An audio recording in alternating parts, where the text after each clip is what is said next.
Hello friends, this video on neural control and coordination part 6 is brought to you by examfear.com. No more fear from exam. Next is the mollusks.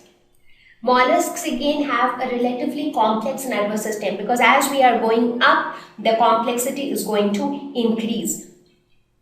So some mollusks do not exhibit cephalization, while some others are highly cephalized. Now, if you look at the structure of mollusks, you can actually see huge difference between the structure of different organisms in mollusks. For example, Pila, Unio, Chiton, Octopus, they all fall under the phylum Mollusks. But if you look at their structures, they are so very different from each other. So if you look at this Chiton and if you look at this Octopus, they are not much similar to each other.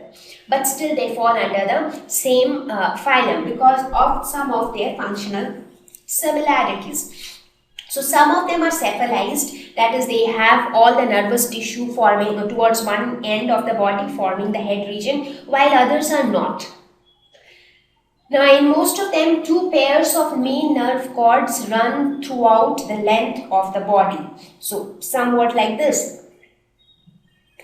Let us suppose, say something like this. A rough structure actually, this is going to be, you can actually see a structure like this. So where you can actually see this is the buccal region or the oral region, the next is the cerebral region, and then comes the pedal region. So throughout the length of the body, you actually see two pairs of nerve cords running throughout the length. And these are the nerve cords. Ganglia are present as local control centers in important body parts. As I said, ganglia are present in the oral region, that is the buccal region. Then again, there are cerebral ganglia which are present in the brain region. Again, you have the pedal ganglia which are present towards the feet region. So in different regions, we have ganglia present which act as local centers. That is this cerebral ganglia which is present above the esophagus. So esophagus is present somewhere here. So the cerebral ganglia is present above the esophagus and the pedal ganglia is present below the esophagus. So pedal ganglia acts as the food, right? And these ganglia which are present in important points of the body, they control those specific points. So like how the segmental ganglia used to control the movements of that particular segment. Similarly here, the ganglia which are present in important body parts, they control the movements of that particular part, and that is why they are known as the local control centers.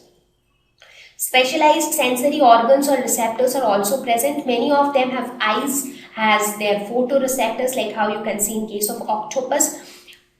Sensor containing tentacles present to detect chemicals, vibrations and touch. So here you can see the tentacles which are present, but again these sensory organs also differ in different mollusks because you do not see these tentacles being present in Unio or Pila. So again that differs, but yeah, most of them have some or the other specialized sensory organs or receptors. The next one is the echinoderms. So under echinoderms comes sea urchins, starfish, feather stars. So they all come under echinoderms, and most of them have the radial symmetry. So what kind of nervous system do you have? Again, they have a simple radial nervous system because that is how their body structure is. So the nervous system also needs to be radial, right, in order to reach the different parts of the body. So modified nerve net is present. You saw nerve net was present in one of the earlier class where it was present in the coelentrates. So here also nerve nets are present, that is which is formed by multiple small nerve cells. And a central nerve ring is present from which nerves extend to each arm. So this central nerve ring, this is the central nerve ring which present, and from this central nerve ring extends the different nerves for each arm. So for each arm there is one nerve which is extending, and due to this shape of the nervous system, it is known as the radial nervous system. Specialized sensory organs are also present, like some of them have simple eye spots for photoreceptors, some of them have tentacles, like how you can see in this one, they have tentacle-like structures which are sensitive to touch.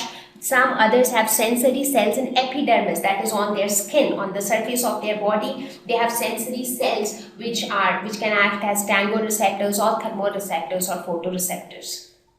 So now let us talk about the vertebrates, the most advanced or the most complex animals. Now, till now you looked at all other groups and you saw that okay, everybody has some or the other mechanism to take care of the nervous system. So does the vertebrates have. Now in vertebrates, they have highly complex nervous system, and the important parts which make up the nervous system are brain, spinal cord and the peripheral nerves. So all these parts together form the nervous system. And the most important thing to note here is that the brain is very much developed in case of vertebrates. So we actually need to understand the structure of all these parts of the nervous system before we go ahead and study how the nervous system functions. Now it is not possible for us to study the nervous system of each and every vertebrates, because even in vertebrates you have so many different varieties of animals like fishes, the amphibians, cats, dogs, birds, human beings. So that's not quite possible to study about each of them in detail. So what we'll do is we'll focus on the human nervous system, because human beings are considered to be one of the most complex animal of the vertebrates. And also it will be easier for us to understand the processes taking place inside the human body. So that will actually give us a fair idea about how it might happen in other vertebrates. So that is why we will now study in detail the human nervous system. Now in vertebrates also the system is highly cephalized. So if you look at any of these animals, you can actually distinguish the head region, which has got most of the sensory organs and also the nervous tissue. So we can say that it is highly cephalized, highly complex and specialized sense organs are present in all of them. Thank you. Please visit www.examfear.com to watch more videos, attempt free online test, get free study material, find tutors and mentors. Thank you once again.